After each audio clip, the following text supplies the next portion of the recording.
Hey guys. You don't love when you never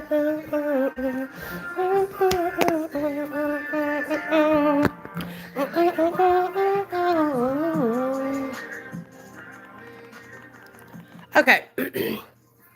What's up, you guys? Oh, gosh. I'm not going to wear any makeup today because I'm just like breaking out. And I don't know if it's because I slept in my makeup one day or what. I'm pretty sure that's why it was. But I hate breaking out because I normally don't have any breakouts because I'm an old woman and I shouldn't be breaking out. Okay. Let me see. Okie dokie. All right, hold on, you guys. Hey, Sherry, what's up, girl? Okay. Oh.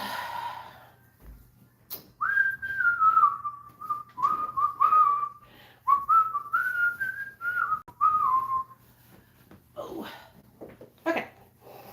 I already dried my hair, so that's good. I just put on some pajama pants, to chill around the house till I have to go get Nate. Oh.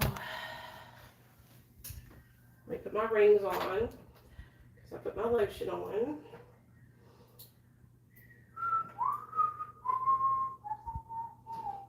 Okay. Hey guys. Hey everybody.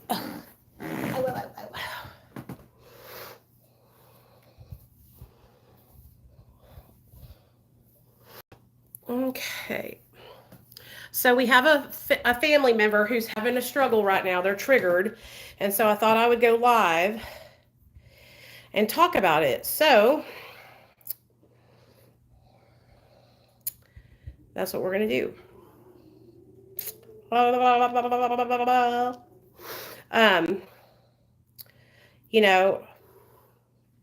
No matter what, we don't have to use, no matter what, what I'm saying, when we're struggling.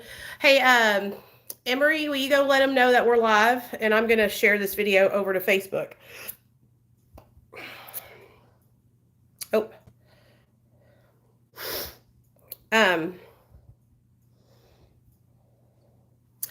I guess it's just it's gotten a lot easier for me because I don't have access to the drugs that I used to use. You know what I'm saying? And so, oh, thank you, baby. Thank you, B. So B has been on a streak of not smoking, you guys, and she's been doing really, really good, okay? And so today she had some bad news from her grandma, and she is struggling right now, and she wants to smoke really, really bad, and she's trying not to do that, right? So we're going to talk about it, okay? Which the first thing I said when she said that she was wanting to smoke was, what is smoking going to do? Is it going to make your situation better, or is it just going to temporarily make the situation better, and then you're going to come back to it and still want to smoke more? You know what I'm saying? And so whenever you have something come up in your life and you're like, damn, I want to get high, I want to get fucked up, ask yourself, what is getting fucked up going to do? Is it going to take away from my problem, or is it going to compound my problem?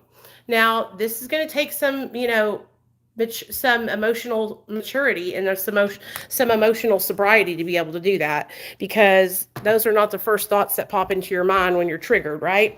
When you're triggered, you're triggered. When you're triggered, you want to get fucked up, And so that's why you got to train your brain into responding the way that I'm teaching you to, okay? Asking yourself, is this going to be better? Is it going to compound my situation? Or is it going to improve my situation? And if you're trying to be like, you're trying to be sober and you're trying not to smoke, then I would say that it would compound it, because what it's going to do is after you get done smoking, you might have some relief for a few minutes, right? And then what's going to happen? You're going to feel guilt and shame and remorse for doing what you said you didn't want to do, right? You're going to say, damn it. And you're going to start beating yourself up for smoking when you're trying to quit. Okay. Let's shut down all this lights so I don't have the damn light bill being $1,200. because I'm bad about that. I'm going to put y'all right here. Oh, shit. Shit balls of fire. Motherfucker. Hold on, y'all. I got y'all caught in the gate. In the baby gate. There we go. Watch Paco for just a second. I got to get my stuff. Okay. Alrighty then.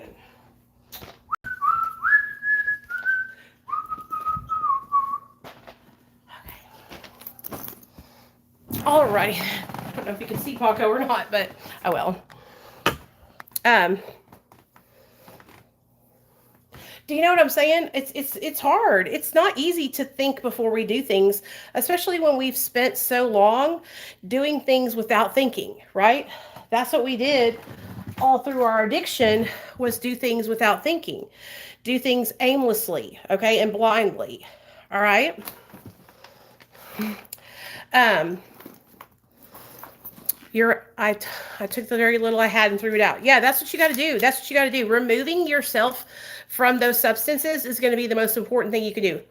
Because if I had access to meth, y'all, I'd be high on meth. You know? It's like, what is that saying that they say? If you go to the damn barbershop enough times, you're going to get a haircut. You know? You can't keep going to the barbershop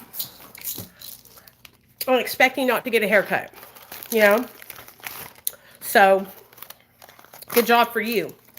That's a huge step in the right direction, taking that medication out of there, or that weed out of there. Sorry. One more medicine for the day and we're good to go, y'all.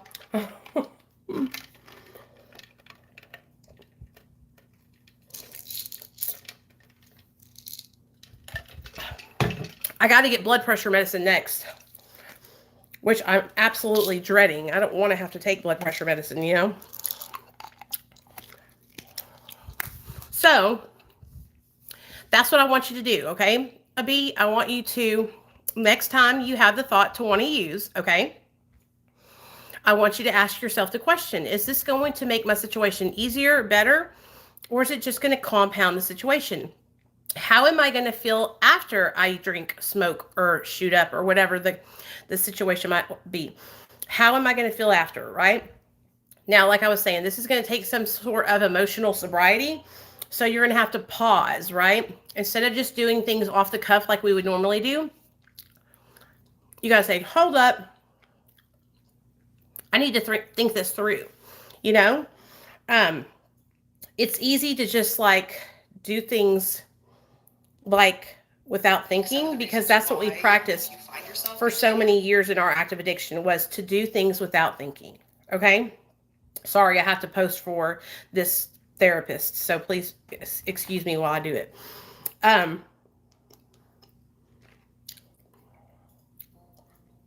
How did I learn this stuff, you guys? Over the years of me staying sober, I worked a bunch of different programs. I worked the 12 steps. I've worked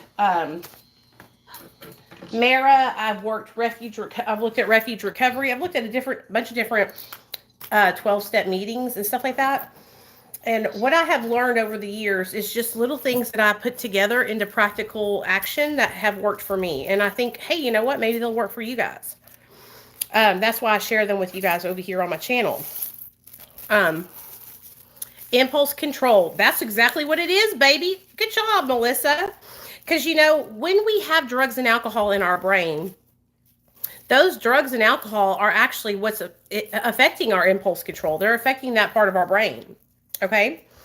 And so just because you have taken away the drugs and alcohol doesn't mean that you still are going to be able, it doesn't mean that you're going to have like amazing impulse control. Like that's something that you have to train your brain to have, right? And so like me and Neil, we have been able to train our brains to have impulse control. Mine is a little bit better than my husband's, you know. He's had several relapses in the years that we've been together. I'm cleaning out my purse while I talk to you guys. And so, gummy bears at the bottom of my purse. I'm a gummy bear addict, y'all. If y'all want to know my impulses, it's gummy bears, honey.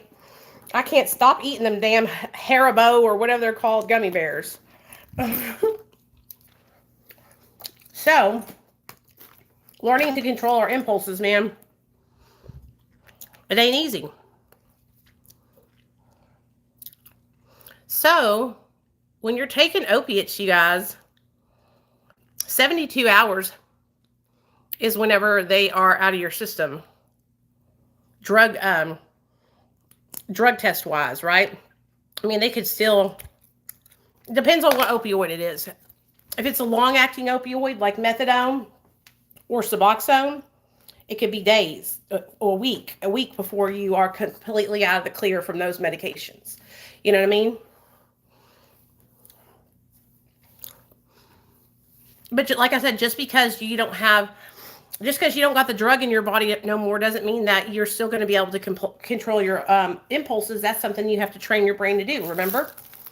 I have to train our brain, just like with food. Now I want you to think about it from the perspective of those of us who struggle with food addiction or sugar addiction.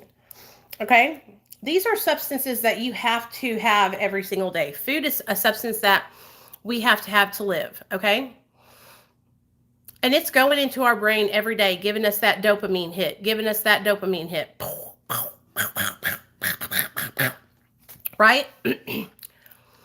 That's why so many people struggle with obesity. Okay?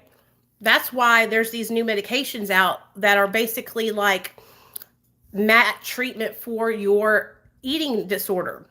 Okay? If you're somebody who struggles with obesity, these Wegovy's, Mounjaros, Ozempics are GLP-1 receptor agonists that block your receptor and tell your receptor that you're full. Oh, well, Emery, are you on Suboxone? You know, a lot of people report that are on subs that they just feel different than when they were not on subs. And it's because Suboxone is a very, very strong medication. It's a very strong opioid.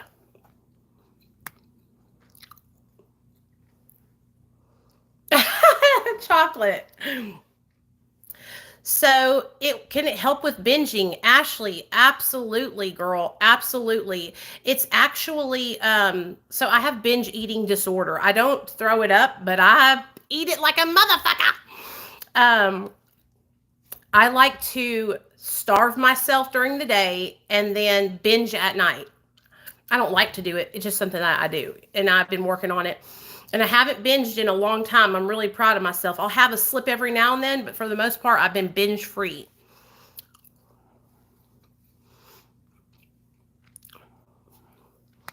Here in Europe, you can get them because you can't control your eating. Yeah, that's what they're doing here now, Christina. They're allowing people to use Mounjaro, Wegovy, and Ozempic to help people that have obesity. And it's like a medication that tells your brain that you're full, basically. Oh, you're welcome, girl. No problem. No problem. I totally understand. I mean, I'm sure there's a lot of other people in here that are trying to stop smoking marijuana or stop smoking cigarettes or stop, like I said, overeating. So Ashley, you would have to meet with a provider. You know, I work with a company called Recovery Delivered, you guys, and they're offering weight loss help, this kind of medication through their telehealth program.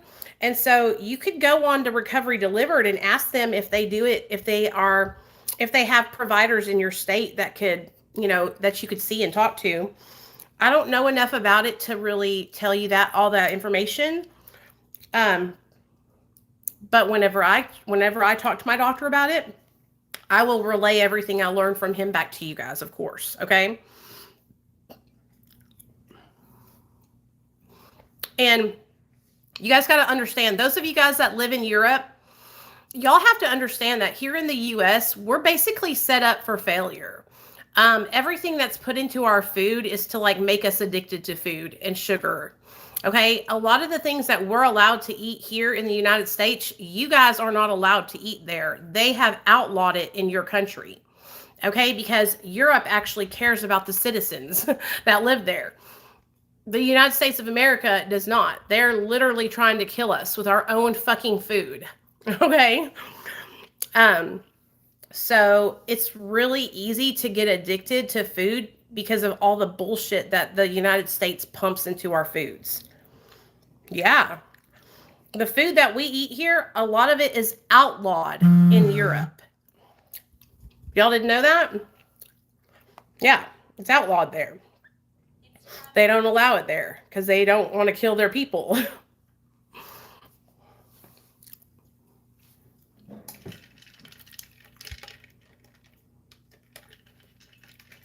So that's why so many people here struggle with obesity, you know, because of everything that's put into our food.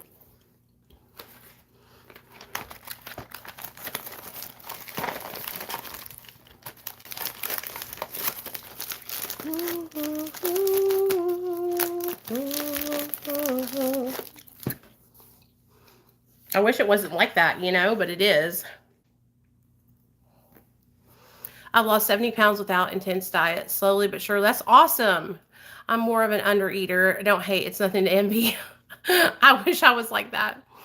Um, I, like I said, I will not eat during the day and then, you know, be starving at night and then I will overeat, which is just the stupidest thing. You know, I feel so ignorant for doing that.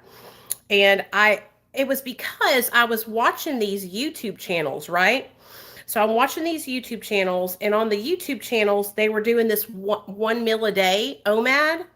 So I'm like, oh, maybe I need to do OMAD, right?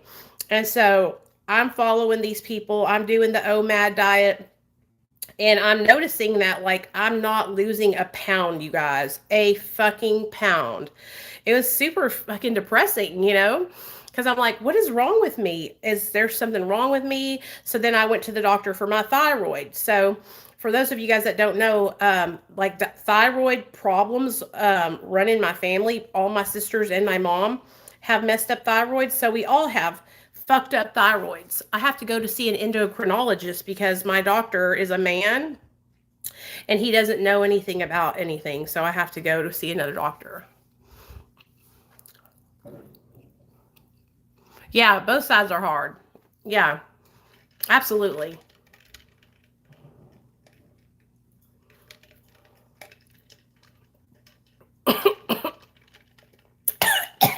Sorry.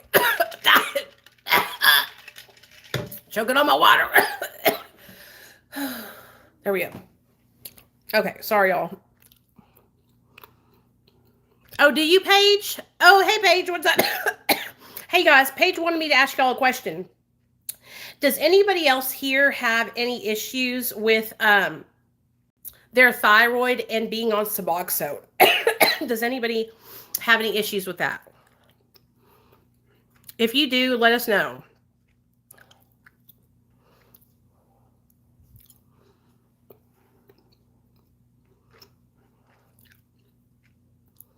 Okay, I gotta post that video there. I'm sorry, Paige. I know it sucks. I tried that also and it doesn't work. I tried one meal a day. Your body needs fuel, just the right kind. Exactly, exactly. Hey, Raimi, how have you been doing on your weight loss journey?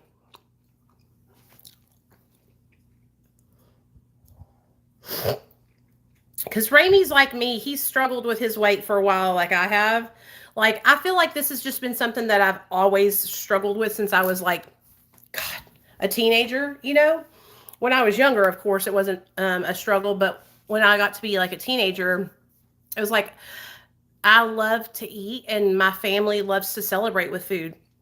So for those of you guys that don't know, like my dad is Italian and my mom is Mexican, and everything we do is celebrated with food, you know? Um, so when you grow up and you're rewarded with food, that's like not that's a that I'm trying to not do that with my son. Okay, so that can be a very negative thing. Okay, and just so you guys know, Nathaniel already has the DeMeo gene. He loves to eat, you know, um, and so it's really hard whenever you're raised up like that, you know.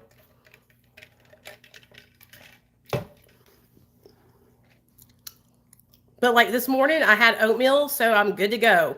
You know, whenever I like put fuel in my body in the morning, that's when I do well. Do you keep falling for emotionally emotionally emotionally unavailable men? Okay. Yeah. If you're I think a lot of families are like that, even if you're not like, Mexican or Italian or whatever. I think a lot of families celebrate with food, It's just like an American thing. Um, this therapist that I'm posting for right now, she does like a lot of relationship advice. She's really cool, actually. Her name's Talia, and she's gorgeous too, on top of everything else. She's a pretty lady, and she's smart as hell. So what I do is I post her content for her so she doesn't have to do it. So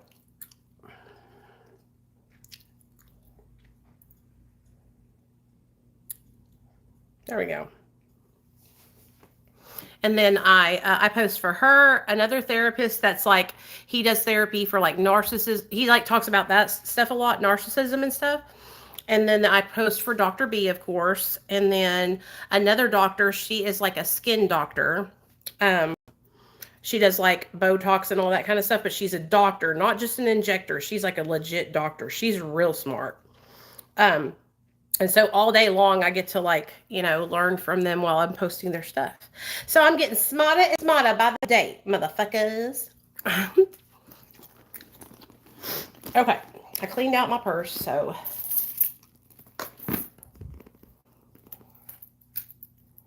Yeah, listen to me. Food addiction is real, y'all. Food addiction is real. It's just as hard, if not harder, than addiction to drugs and alcohol. It is so fucking real, dude. It is no joke. It is nothing to be played with. Like, it is serious business. I mean, because think about it. Being too obese, you can die from that. You can die from that. Like I could die. That's why I have to go get my blood pressure medicine checked up and everything, because I have high blood pressure now. I've never had high blood pressure in my life. In my life, you guys. I'm so upset about it. Because I know it's because of my weight. I know it is. I know. They're everywhere you go. Absolutely. But that's why we have to remember that we're not alone. So a lot of people don't understand, like so to me, the best way to stay sober and to have support is to be in a community. Okay. I have been sober for almost 8 years. The reason why I have been able to stay sober for almost 8 years is because of my community, is because of the accountability that I have. Okay. I have created a community where I know I can come here and I can be honest about my struggles. I don't put on airs. I don't fucking, I'm not a fake it to make it kind of bitch. Like, what you see is what you get. And so I don't have no problem coming on here when I'm struggling. I think it's really important, if you're going to like create a community or be a part of a community, is to be a part of a community that you can actually be honest with. Because if you can't come online and be honest with your own community, then you're doing yourself a disservice. What's the point of having it then, if you're just going to lie to them? It's not going to help you at all. And so that's why I tell you guys, it's so important not to put people up on pedestals. I could relapse tomorrow. I could be high on meth tomorrow, you guys. Okay? And so don't look at me like I'm some motherfucking god of recovery, because I'm not. Okay? It could be me tomorrow. All right? It could be any of us tomorrow. That's what we got to remember. We got to keep reminding ourselves that. Do you know what I'm saying? I think what happens for a lot of people online is they put this, they set a bar for themselves that is unobtainable. Okay, like a bar of perfection. Like I was telling you guys earlier, sometimes I feel like I set these expectations for myself that nobody could reach. So setting that bar of unobtainable perfection, like, and you're constantly like trying to one up yourself from the last time that you did something, right? And it just makes things more complicated. Um, what I have learned from making content online is that people don't want perfection. People don't want somebody who never fails. People want to see somebody that looks like them. People want to relate and connect with somebody who's just like them, you know? And that's what people gain a lot of support from, is seeing other people who are like them, who have make mistakes and who are able to get back up, own that shit and keep it moving, you know? Oh good, that finally went live. I mean, look at me. I suck at making content. If I was better at making content, we'd probably be over here uh, with millions of people on this channel. But I don't know. I'm not very good at all that kind of stuff. I'm just good at coming on here and talking to you guys and being, straight up with y'all. And that's what I enjoy doing. That's where I feel safe at, I don't want to do stuff that I don't feel good doing, I want to do stuff that I enjoy doing, that other people enjoy watching, and so I don't have to like be something I'm not,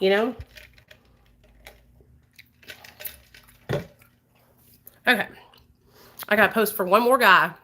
This guy is a YouTube coach, and he coaches people on how to build their YouTube communities. And I should be taking pointers from him, but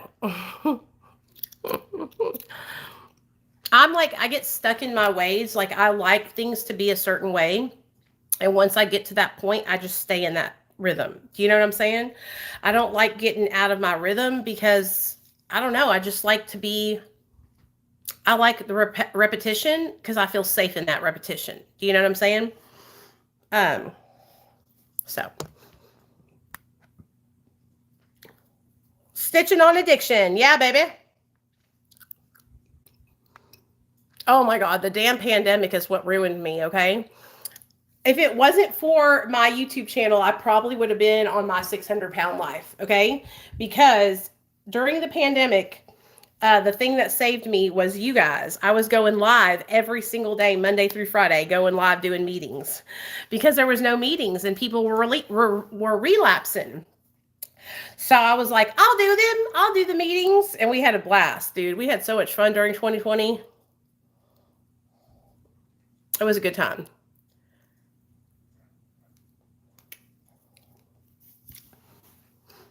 Mm-hmm. Come on, motherfucker. Hey, Kevin, what's up, man? How did what happened with your Sublocade shot? Kevin got his Sublocade shot yesterday, his like 5th or 6th one or something like that. And they hit a vein or something in his stomach, y'all. So he got a bruise, a big hematoma. Have any of you guys ever had that happen to you? I've seen that happen to people before. It sucks. It sucks. But a lot of you guys were asking me like how to get off Suboxone. I truly believe the answer is Sublocade. I believe that getting on Sublocade is the answer to getting off Suboxone. If you're somebody who's been on it for a while and you just can't do a taper, Sublocade can save your freaking life, dude. Like, for real. Save your life. So go for it. Yeah, I'm fixing to get off here because I have to go do the dishes and do the rest of the clothes, laundry, folding the clothes. But I wanted to come on here for B because I didn't want her to be triggered and be struggling. So you guys, if you're like struggling and you're in our chat, like, we'll help you out. Don't be ashamed. Come in the chat. There's a Telegram chat. I put a link to it in the community tab. We're all there for you guys no matter what. Okay, there's no shame in needing support. I think he just injected right where I still had some from the last Sublocade shot. Oh, good. Thankfully, it didn't bruise yet, and it's not bad looking. Oh, good. Yeah, the Sublocade shot is awesome, you guys. Go over to Kevin's channel, Kickin' Addiction. He talks about it over there. He's on the Sublocade shot, and he's had great success with it. It's really, really helping him. Like, he was like me. He was struggling to get off subs. It was just like a nightmare for him. It was just his Suboxone was becoming like, it was owning his life. And so now he's on the Sublocade shot and he doesn't have to worry about that at all. He just goes on about his day. So Yeah, go over there to his channel. He's super supportive, and he does Wednesday night meetings every night. Every Wednesday night he does a live stream and stuff. So he's pretty active on his channel too, like I am.